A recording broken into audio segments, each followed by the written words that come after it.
ایک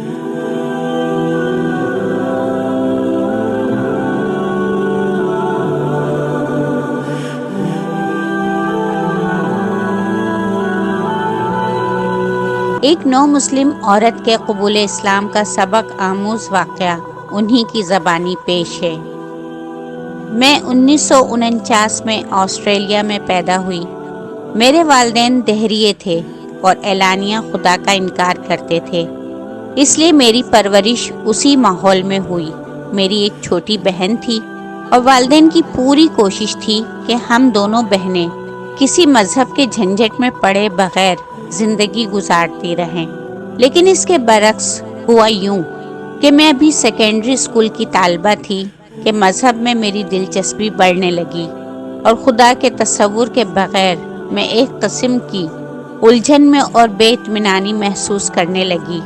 اور میرے دل سے یہ صدا بلند ہونے لگی کہ کوئی ایسی اعلیٰ و برتر ہستی ضرور ہونی چاہیے جو انسانی معیارات سے ماورا منفرد و یکتا ہو، جو ہماری حفاظت کرے اور ہمیں قوت فراہم کرے۔ لیکن حالات اور ماحول کے پیش نظر میرے دل کی یہ آواز دب کر رہ جاتی۔ تاہم جب بھی میں گرد و پیش کا جائزہ لیتی، مجھے اپنے والدین کے علاوہ اس معاشرے کا ہر شخص اداسی اور تنہائی کی دھن میں لپٹا ہوا نظر آتا۔ سچی مسرت شاید ہی کہیں نظر آتی تھی۔ 14 سال کی عمر میں میں نے ایک ادارے میں ٹائپسٹ کی حیثیت سے ملازمت اختیار کر لی اور فارغ اوقات میں ایک کمرشل اسکول میں داخلہ بھی لیا۔ عمر کے اس حصے میں بھی سب لوگوں کی طرح آرام اور راحت اور تفریح ہی کو مقصد حیات سمجھتی تھی اور انہی مشاغل میں مبتلا ہو گئی جو ہمارے معاشرے کا طرۂ امتیاز تھا۔ دراصل عیسائی مذہب اپنی قدروں کے اعتبار سے غیر معمولی انحطاط میں مبتلا تھا اور مادیت کے مظاہر ہر چار طرف اس بری طرح چھا گئے تھے کہ کوئی فرد اس سے متاثر ہوئے بغیر نہ رہا تھا۔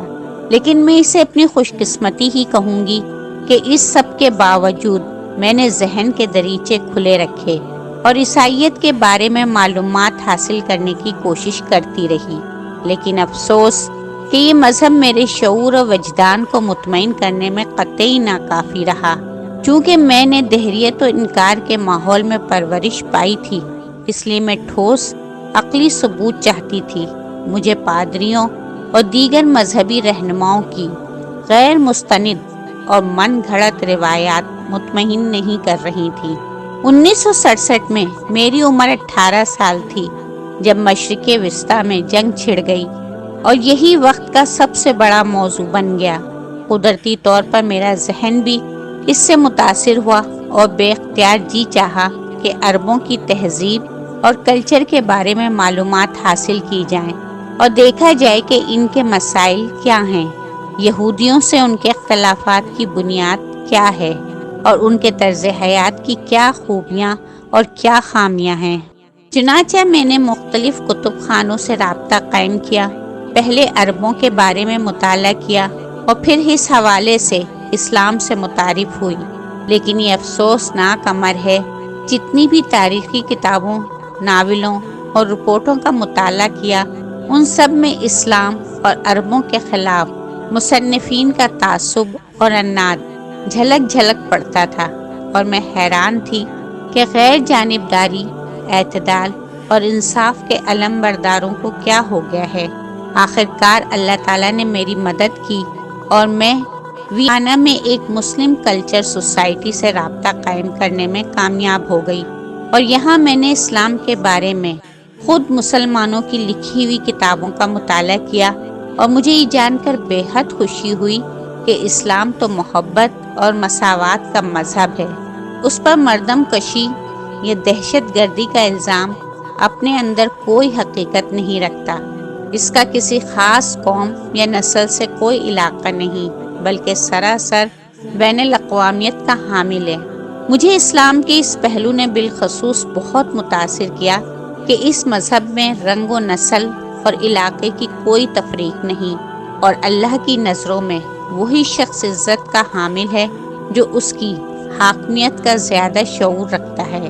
حقیقت یہ ہے کہ اسلام اخوت، باہمی رواداری، محبت، اپنائیت اور ایثار و اخلاص کی جن اعلیٰ قدروں کا امین ہے، عیسائی معاشرے میں وہ ناپید ہے۔ یہاں تو ایک ہی مذہب کے پیروکار،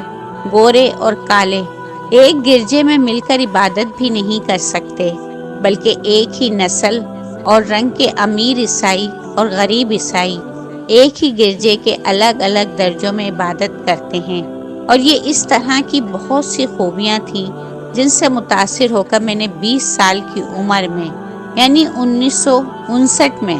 اس وقت اسلام قبول کر لیا جب وسیع اور ٹھوس مطالعے کے بعد مجھے اطمینان ہو گیا کہ اب میں